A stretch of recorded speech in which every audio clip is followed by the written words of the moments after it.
قوت عشق سے ہر پست کو بالا کر دے، قوت عشق سے ہر پست کو بالا کر دے، دہر میں اسم محمد سے اجالا کر دے۔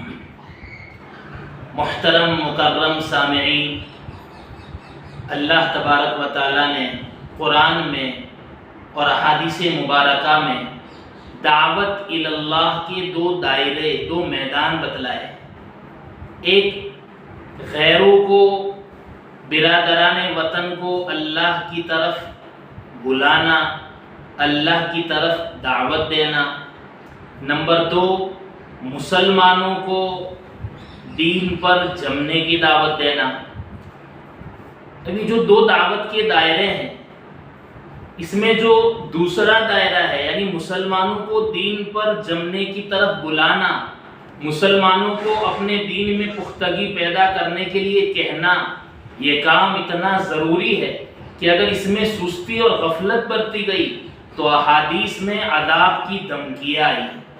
اس لیے کہ مسلمان اگر مسلمان بن جائے تو پھر اور برادران وطن کو دعوت کی کوئی ضرورت نہیں۔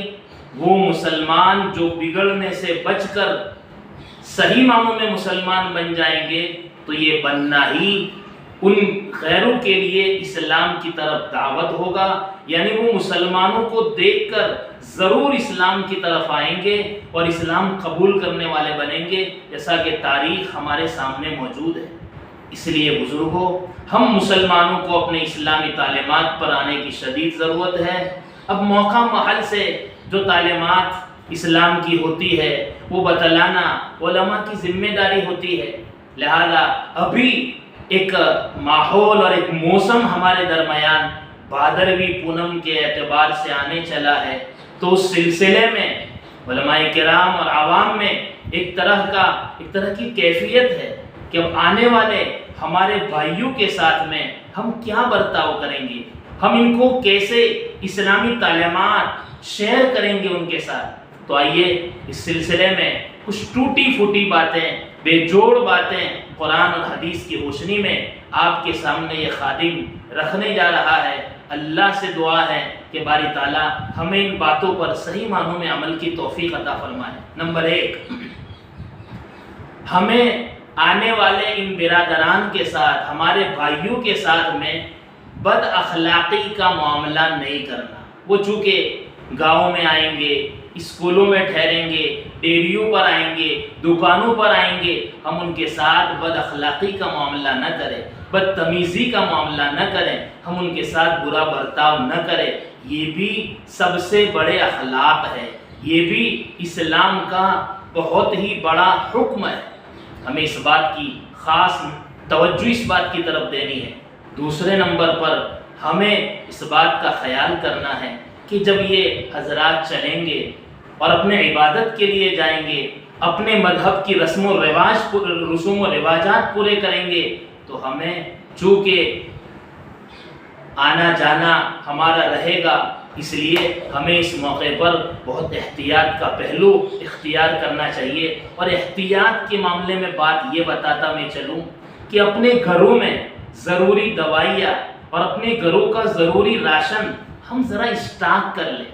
اس بھیڑ کے زمانے میں ہمارا دوڑم دوڑ مچانا اور ہمارا بھاگم دوڑ کرنا کہ ان کے درمیان ہم گھسیں تو پھر ہمارا وقت بھی ضائع ہوگا بھیڑ بھاڑ کے نتیجے میں، اور ہمارا مال بھی ضائع ہوگا، اور اسی طریقے سے بد نگاہیاں ہوگی، بد نظریہ ہوگی، ہمارا ایمان خراب ہوگا۔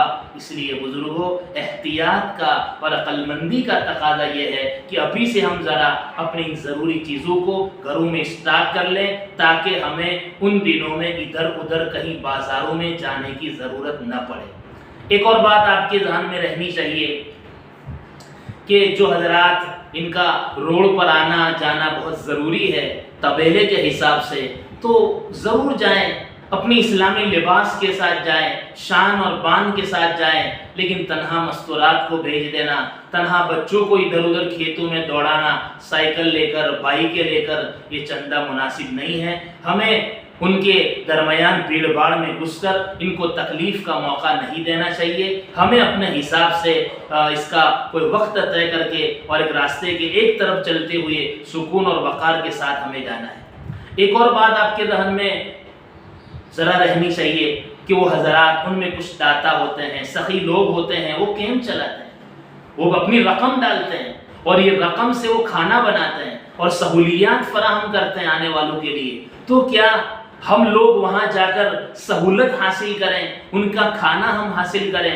کیا یہ زیب دیتی ہے بات؟ جبکہ آپ کے لیے وہ پکایا نہیں گیا، آپ کے لیے وہ سہولیات نہیں ہے، وہ تو آنے والے لوگوں کے لیے ہیں، جو راہ گزر ہیں، جو جانے والے مسافر ہیں، ان کو کھانے کی ضرورت پڑتی ہے، ان کو رہنے کی نہانے کی ضرورت پڑتی ہے، تو ان کے لیے سارے انتظامات ہیں.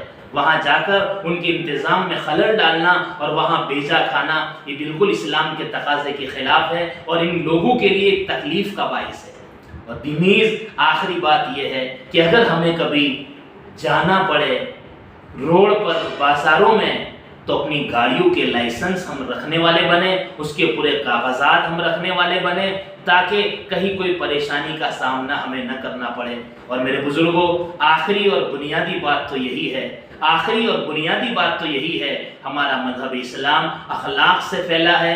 ہم ان دنوں میں ان کے ساتھ میں اخلاق کا معاملہ کریں، اخلاق محمدی دکھانے والے بنیں، تاکہ جب کبھی یہ اپنے وطنوں کو لوٹیں اور لوٹنے کے بعد وہ اپنی جب رودات سفر کی سنائیں، اپنی جب سوانح سنائیں، جب اپنے حالات سفر سنائیں، تو وہ یہ کہنے پر مجبور ہو جائیں کہ واقعی ہم نے جہاں کہیں بھی ہمارا مسلمانوں کے علاقوں پر سے گزر ہوا تو مسلمانوں نے دل رکھ دیے تھے ہمارے سامنے اور ہمارے ساتھ بہت اچھا برتاؤ کیا تھا. تو جہاں کہیں بھی وہ جائیں گے اسلام کا محبت کا پیغام پہنچائیں گے اور وہاں کے مسلمانوں کے ساتھ بھی ان کا بہتر معاملہ ہوگا. اس لیے بزرگوں، ہمیں ان چھوٹی موٹی باتوں پر عمل پیرا ہونا ہے اور آنے والے دنوں کو بہت پیار اور محبت کے ساتھ گزارنا ہے. ایسی ہم تمام کو فکر کرنی ہے. اللہ پاک مجھے بھی اور آپ تمامی حضرات کو ان باتوں پر عمل کی توفیق عطا فرمائے.